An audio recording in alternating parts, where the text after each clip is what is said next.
Hei, imeline hing! Olen Laina Helenurm ja sa kuulad mini-jutupäevikut Mõttekoht. Olles üle 20 aasta valgustumise teekonnal, jagan teiega mõtteid. Miks just miniversioon? Sest meile polegi rohkem vaja. Nii lihtne see ongi. On vaja võtta üks teema ja sellesse iseseisvalt süveneda. Meie aju mitmeid teemasid korraga nii ehk naa sügavalt läbi ei võta, mistõttu see 5 minutit annab palju võimsama tulemuse kui 10 pikka podcasti.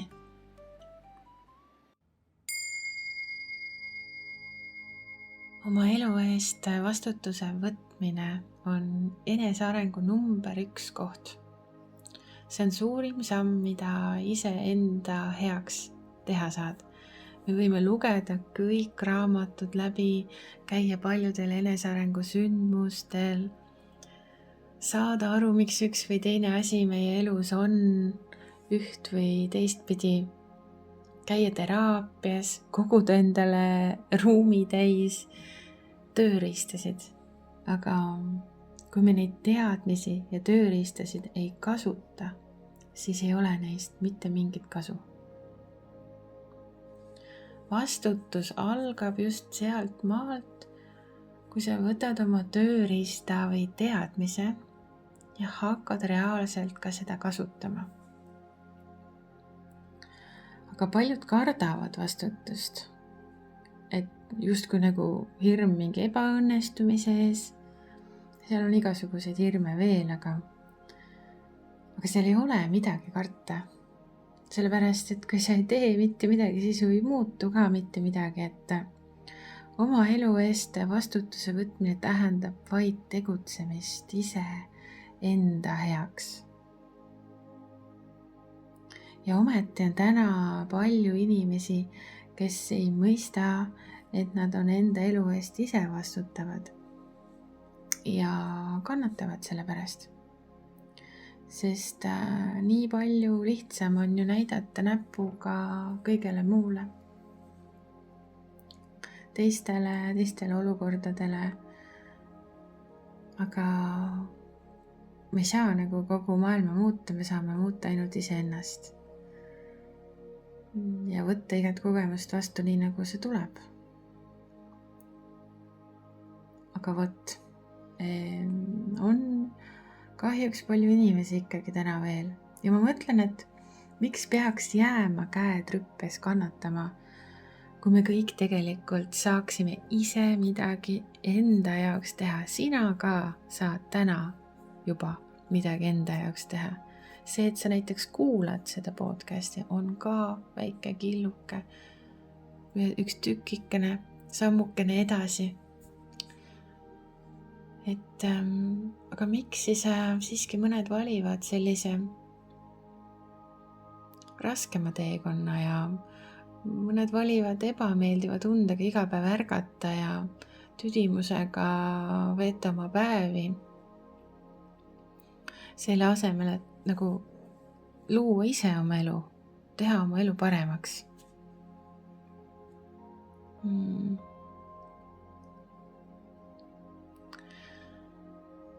Et mina tean neid levinumaid põhjusi ja enda elu eest vastutuse võtmine võib olla nii maagiline kogemus, kui sa saad tunda selle tulemust.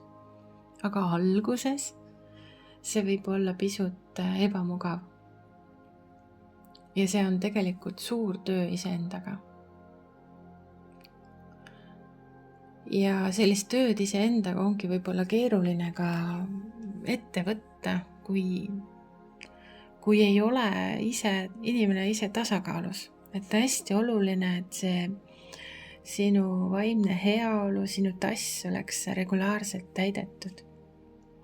Siis suudad sa ka luua muutusi oma elus, siis suudad sa ka võtta vastutuse oma elu eest. Veel rohkem ja rohkem. Et mida rohkem sa ise enda eest hoolitsed, seda rohkem sa seda edaspidi suudad teha. aga see töö iseendaga tähendabki mugavustsoonist väljumist ja ennast kahjustavate mõttemustrite ümbertegemist. Meis kõigis jooksevad teatud mõttemustrid, mis ei ole tegelikult meie omad. Et need mõttemustrid käivad meil läbi, aga see ei peegelda reaalsust. Need on tekkinud enamasti lapsepõlves ja on antud põlvest põlve edasi. Ja mitte keegi ei ole nendes mõttemustrites süüdi, et see ei ole see koht, et näidata nüüd näpuga vanematele, ei.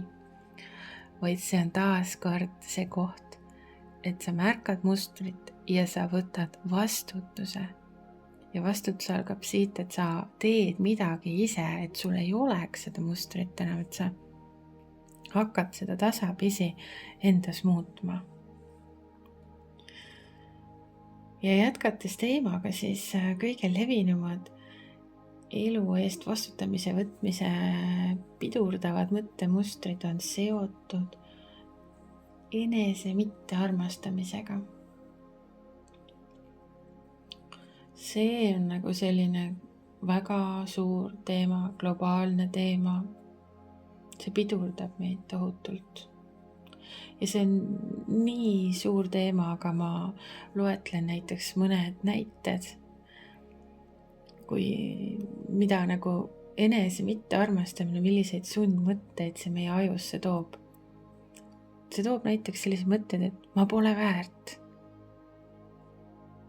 Ja ma ei saa hakkama. Ja see pole võimalik, et inimene ei võtagi nagu ühtegi muutust enda paremuse suunas ette, kui tal käib mõttemuster peas, et ma pole väärt, ma ei saa hakkama, see pole võimalik.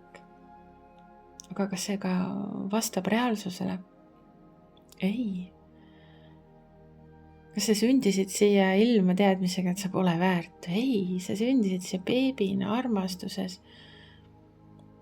Ja sa loomulikult oled väärt. Ja loomulikult sa saad hakkama. Ja pole võimalik, parem elu ootab meid kõiki nurga taga, kui me vaid ise tahame, usume ja hakkame tegutsema. On ikka küll võimalik.